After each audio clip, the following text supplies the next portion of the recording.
Podemos? Tranquilo? Show de bola. Bem-vindos, boa noite. Mais um trabalho da Organização da Manhã. Hoje o tema escolhido foi honrar pai e mãe. Nós vamos falar sobre o capítulo 14 do Evangelho segundo o Espiritismo. Especificamente, o item número 2, quem é minha mãe e quem são meus irmãos. Antes disso, se alguém tiver alguma dúvida, questão, qualquer colocação, antes, durante e depois do trabalho, é muito bem-vinda. Senão é uma proposta de doutrinação, uma proposta disciplinar. Disciplinar vem da palavra discípulo, aquele que tem a mente aberta a coisas novas e diferentes. É bom ver o senhor sem máscara. A dentadura meio mal.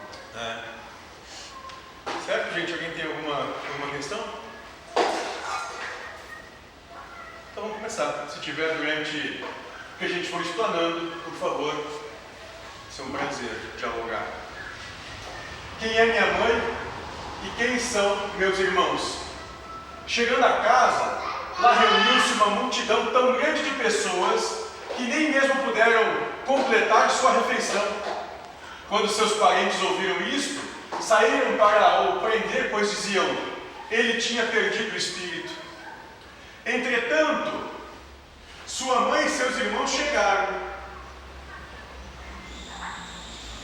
ficando do lado de fora, e o mandaram chamar. O povo estava sentado ao seu redor e disseram-lhe, vossa mãe e vossos irmãos, que estão lá fora, vos chamam. Mas Jesus lhes respondeu, quem é minha mãe e quem são meus irmãos? E olhando para aqueles que estavam ao seu redor, eis aqui minha mãe e meus irmãos. Pois quem quer que faça a vontade de Deus é meu irmão, minha irmã e minha mãe. Evangelho de Marcos e Mateus. Então aqui a gente vai começar a compreender a verdadeira família. Onde dentro da acepção do Espírito, a verdadeira família não se dá pela consanguinidade. Se dá por um mesmo propósito, por uma mesma percepção, um mesmo entendimento, que segundo Cristo nos coloca, são aqueles que servem a Deus. Essa é a grande família universal. Todo aquele que se dispõe a servir a Deus. E continuando,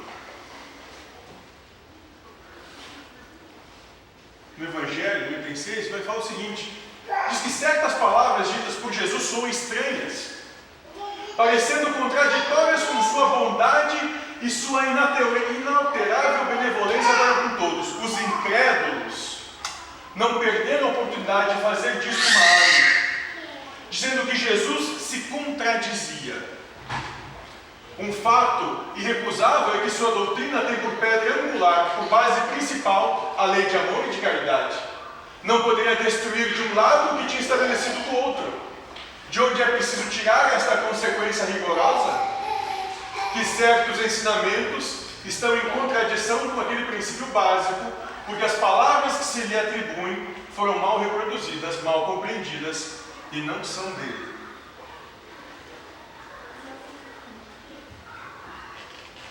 Até aqui entendido? É costumeiro daqueles que buscam interpor dificuldade no trabalho, tentar buscar contradizer, maldizer ou complexar a proposta. A gente pode encontrar em nós mesmos isso todo dia e o dia todo, quando a proposta é simplesmente amar e ser humilde. E nós o tempo todo buscamos coisas diferentes em relação a isso. Nós buscamos anseios pessoais. Nós buscamos as nossas paixões, as nossas posses, os nossos desejos. Nós buscamos a nossa vontade de vencer, de ser reconhecido, de ter razão ou de viver tudo em prazer. Dessa forma, é muito mais fácil buscar contradição no que se diz do que ter uma benevolência com o que é dado. Por isso vai continuar dizendo que causa estranheza, com razão. Jesus mostrar nesse caso tanta indiferença com seus parentes e, além do mais, renegar negar sua mãe. Em relação a seus irmãos, sabemos que nunca tiveram simpatia por ele. Espíritos pouco avançados não compreendiam sua missão.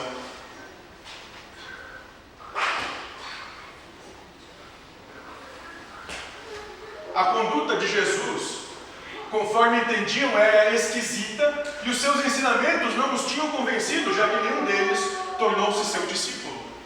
A exceção de Tomé. Parece que até certo ponto partilhavam das prevenções dos inimigos dele. O fato é que eles o tinham mais como um estranho do que como um irmão, quando se apresentava em família, e São João afirma positivamente: não acreditavam nele. João 7, 5. Essa era a situação que o Cristo vivia, pois que a proposta dele contradizia a proposta do mundo. E o tempo todo é assim. Quando ele diz: vivam como irmãos, amem além do que vocês pensam ser possível, depois alcancem as coisas impossíveis. É um Deus do impossível. Amem impossivelmente. Essa é a proposta. Sejam os loucos do mundo, aqueles que andam aquém do sistema. Quanto à sua mãe, ninguém poderá contestar sua ternura para com o filho, mas é preciso deixar claro que também ela parecia não fazer uma ideia muito exata de sua missão, pois, ao que se sabe, nunca seguiu seus ensinamentos, nem lhes deu testemunho como fez João Batista. A atenção maternal era nela o sentimento dominante. Quanto a Jesus, supor-se que houvesse renegado sua mãe seria desmerecer-lhe o caráter. Tal pensamento não pode ser daquele que disse: honrai vosso pai e vossa mãe. É preciso, portanto, procurar um outro significado para essas palavras de Jesus, quase sempre encobertas sob forma simbólica. Jesus não perdia nenhuma ocasião para dar um ensinamento e aproveitou então a chegada de sua família para estabelecer a diferença que existe entre o parentesco corporal e o parentesco espiritual. Via de regra, nós sempre nos atentamos à palavra letra morta, como diz Paulo de Tarso, e não estamos dispostos a perceber o Espírito que vivifica o que ele está querendo dizer. Não se importem com os laços de família, porque não são esses os verdadeiros laços entre os seres, pois todos são filhos de um só Pai, de um só ser, o universo, Deus, seja o nome que quiserem dar. Esse é o único verdadeiro laço. Porque hoje tua mãe é essa, amanhã vai ser aquela, ou aquela outra, ou aquele outro ali, e vice-versa, se acreditamos em encarnação. Não é um pai, não é um pai, não é uma mãe. Todos são pais, todos são mães, todos são filhos, todos são irmãos. Não tem diferença. E esse é o ensinamento que o Cristo queria dar. Então ele diz: minha família é aquele que serve a meu Pai, a Deus. É aquele que se conduz nessa senda, nesse caminho. Essa é a minha família. Não são os laços de sangue, mas os laços de amor fraterno que unem os seres. Verdade maior que te limpa na essência é o amor. Ante o que é efêmero, passageiro, transitório e morto, que é o sangue.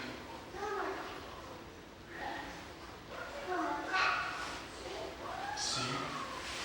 Eu acho que essa seria a parte mais difícil de a gente conseguir entender, a minha, né? Estou falando de eu em especial. Mãe e filho, né? Mãe e filho. Ou eu que estou extremamente ainda muito aquela coisa de a coisa mais. Já eu disse que eu já melhorei muito, tá? Mas é difícil a gente conseguir separar assim e deixar. E entender que eles não são nossos de verdade. Né? A maior prova daquela que se alça na aventura da maternidade é o desapego. Quiçá, talvez, essa seja a grande prova de todo o espírito que que encarna conseguir prover-se a maternidade que se propõe e ainda assim em seu âmago trazer o entendimento de que eis um filho de Deus que foi colocado sob a minha guarda e tutela momentâneas, mas não é meu, e de tanto amor que eu tenho, eu liberto.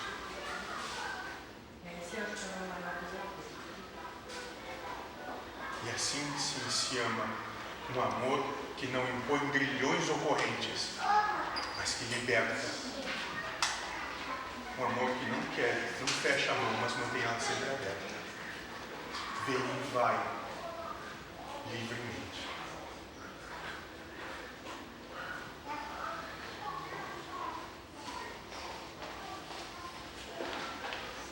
Quantos aqui são pais? Quantos aqui são mães? Levantei.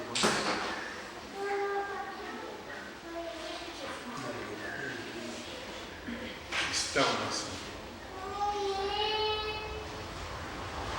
E quantos aqui se veem presos e prendem aqueles que amam nesse jugo que disfarçadamente dizem ser amor, mas encoberto por palavras de boas intenções se mostram grilhões fortemente edificados sobre base de rocha.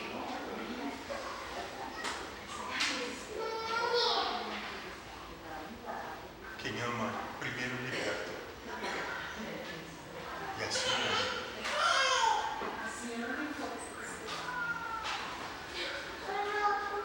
Por isso que o Cristo diz: minha família é quem serve a Deus, meu Pai. Esses são meus irmãos, minhas irmãs, minha mãe.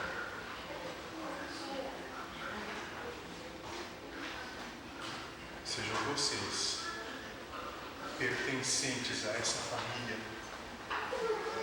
desses que servem a um Pai, que é todo amor, toda luz e toda verdade. Libertando cada um daqueles que foi colocado sob seus cuidados. Libertam-se também vocês do próprio jugo, do próprio cabresto.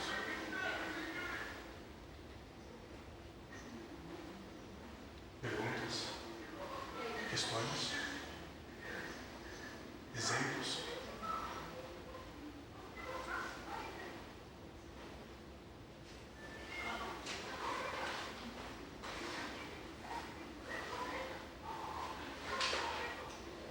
Famílias, eu não estava aqui antes, né? De repente até a gente pode falar.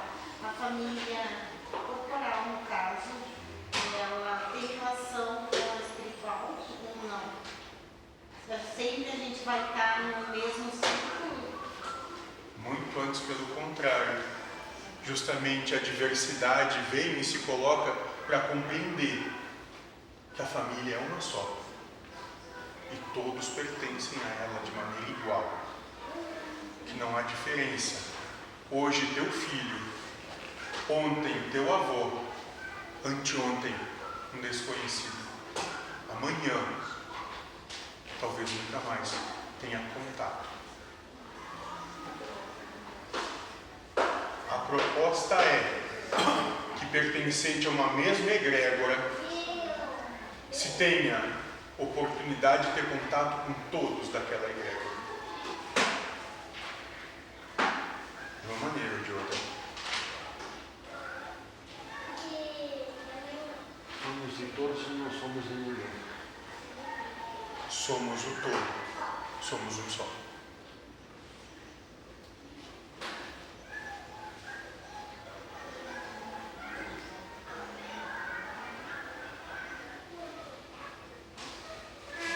Então, se quiserem fazer qualquer coisa a partir de hoje, a partir do que foi exposto aqui, e se amam esses que são colocados sob sua tutela, guarda e vigilância, libertem eles. Libertem da sua possessão, da sua possessividade. E a única maneira de libertar alguém é amando de verdade. Sem amar, não há libertação. É o comentário da carta que foi postado hoje. Nós passamos por isso e o vizinho também. E fazer tudo pelos filhos, ele tinha uma certa idade, não sabia acender um fósforo, não sabia pegar um ônibus, porque os pais protegeram, em vez de ser um professor, um instrutor, de deixar passar por aquilo, fizeram por ele. Daí chega no momento, tem que chamar o pai e a mãe para fazer. E o que é isso, senão justamente manter aprisionado a incapacidade que propõe? Daí já foi me dito que para eu achava que ele era incapaz. Inconscientemente eu achava ele incapaz de fazer, então deixa que eu faço. O objetivo era resolver, e daí faz a prova do outro e nunca vai resolver. Então acho que tem que tirar esse negócio do pai que vai passar por. Toda vez que tu passa a mão na cabeça dessa técnica, tu tira a oportunidade de crescer emocionalmente. Sim. E ele cria uma dependência. Tem que chamar Uma prisão. Eu não consigo, né? No inconsciente dele fica isso.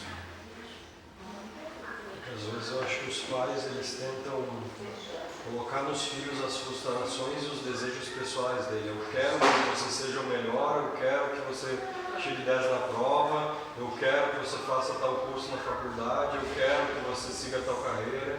Mas quando você quer, conota posse, então você está exercendo poder sobre o outro. Controle. Exatamente. Em momento algum pergunta, isso te faz feliz? Exato. Então você está tentando botar de repente uma frustração, um desejo, um anseio teu no outro, espelhando no outro tudo aquilo que não fez para si. Exato. E daqui a pouco se o filho falar, eu quero ser médico, legal, maravilha. Não, eu quero abandonar tudo e morar na rua. Quero ser lixeiro. Ele chega Então se criam conceitos daquilo que é bom e não é, e aí tu tu impõe ao teu filho para que ele seja do jeito que tu idealizou bom. Exatamente isso. Descarrega sobre o outro um peso que o outro não tem condição de carregar. E que no suceder do tempo vai gerar frustração, raiva, amargura, depressão, suicídio. Exatamente. Tu está botando no subconsciente do outro tudo isso aí, porque uma vida inteira ele passou acumulando aquilo que ele devia ser assim. No final das contas, se ele precisar virar morador de rua, ele vai chegar onde ele vai se estressar com todas essas situações que ele viveu, vai morar na rua e você vai ficar se julgando onde eu errei com meu filho.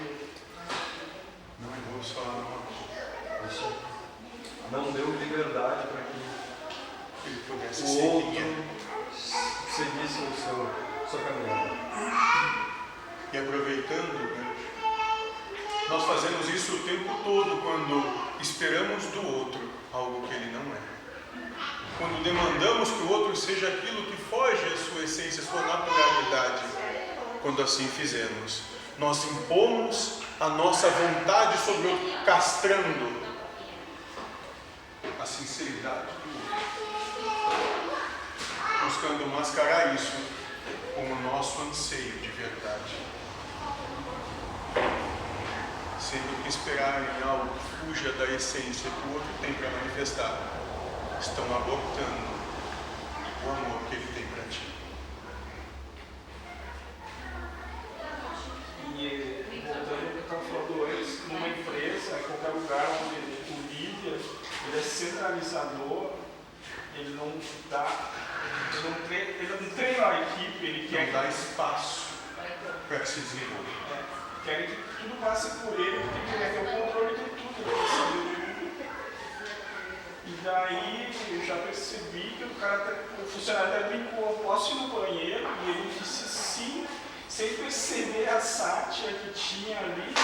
Era tão normal ele controlar e dominar e ordenar. quem é que tem necessidade de controlar e dominar? Aqueles que não têm amor próprio. Aqueles que não se amam, demandam controle e domínio, porque não conhecendo o amor próprio que liberta, aprisionam tudo e todos nas suas próprias angústias e amarguras. No próprio devaneio de não ser. Outra situação também é que certas circunstâncias de liderança é tida por questões legais. A pessoa é líder por estar no cargo, por estar numa função. Mas se ele não tivesse com essa autoridade do cargo investido, ou da posição, ou da situação legal, ele seria competentemente inferior àquele liderado que ele se faz tirano. Ele faz tirano daquele liderado e se impõe. Mas a partir do momento que ele perde a investidura, ele se torna mais incompetente do que o próprio liderado. Então, onde estaria a sua autoridade moral, a sua competência? Autoridade moral e cargo humano que é dado como título são coisas totalmente diferentes. Até porque vocês são governados por tudo que precisam e merecem. Ou isso ou Deus, que é uma palhaçada. Então, se tem um incompetente como seu líder, é porque aquela egrégora ali reunida merece a incompetência, talvez porque a egrégora seja essa incompetência também. Não existem vítimas. E muitas das vezes a pessoa possa estar investido de um cargo que moralmente ele é capaz de assumir, mas que ele não tem a competência necessária para levar a cabo aquelas funções. E nesse sentido, esse líder ele busca uma conciliação e não uma imposição. Existe Do ponto de vista do espírito, como deveria proceder aqueles que são liderados? Como deveria? Do ponto de vista do espírito. em consonância com o que seria circunstanciado. Compreendendo que aquele que é ali colocado passa por essa prova justamente para ter a oportunidade de demonstrar que pode ou não, sem criar juízo de valor, adjetivação ou critério que não seja a benevolência, a indulgência e o perdão.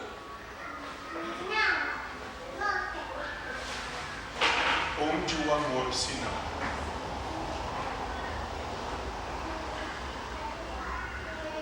Todavia, o senso comum é divergente.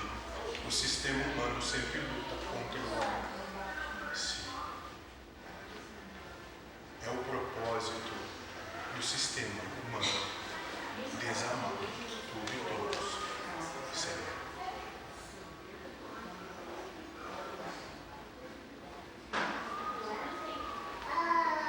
Mais alguém? Então, o ideal seria voltarmos para nós, lá dentro de nós, e sabermos o que somos e o que queremos.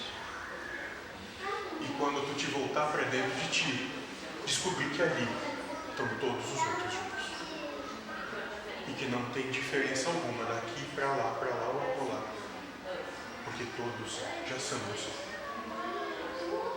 Quando tu conseguir ver o outro como teu igual, tu vai estar tendo a possibilidade de se amar e amar o próximo como a si mesmo. Somos um só. Um grande sistema interconectado, interligado, onde todos são fundamentais. E é impossível que ele exista se faltar um só. ele se sustentabiliza por toda